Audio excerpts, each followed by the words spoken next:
அருமையான பிரான் கிரேவி செய்வது எப்படின்னு பார்க்கலாம் வாங்க. இஞ்சி பூண்டு 2 பச்சை மிளகாய், சின்ன வெங்காயம் 2, சோம்பு கொஞ்சம், இதை பேஸ்ட் பண்ணிக்கலாம் வாங்க. 4 ஸ்பூன் எண்ணெய் ஊற்றிக்கலாம். ஏன்னா பிரான் கிரேவி பண்ணுறதுக்கு 4 ஸ்பூன் ஊற்றினாதான் கொஞ்சம் நல்லா இருக்கும்.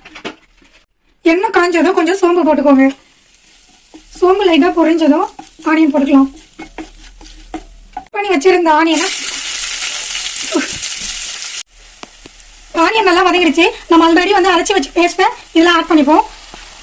இதில் இஞ்சி வரதெல்லாம் இருக்கிறதுனால இது நல்லா பச்சை வாசனை போகிற அளவுக்கு வதக்கிக்கணும். இப்போ அந்த பச்சை வாசனை போனதும் ஒரு பச்சை மிளகாய், கொஞ்சம் கருவேப்பிலை போட்டு வதக்கிக்கிட்டு தக்காளி நம்ம அரைச்சி வச்சிருக்கோம் பேஸ்ட்டா. ஸோ தக்காளி பேஸ்ட்டை ஆட் பண்ணிக்கலாம். நம்ம ஏன் தக்காளி அரைச்சி ஊற்றுறோம்னா கிரேவி நல்லா கட்டியாக வரும். நல்லா வதங்கினதுக்கு அப்புறம் 1 spoon chilli powder, 1 spoon coriander,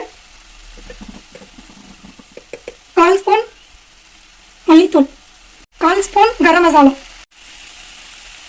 1 pinch மஞ்சள் தூள், தேவையான அளவுக்கு சால்ட். இப்போ இது நல்லா மிக்ஸ் பண்ணிக்கோங்க.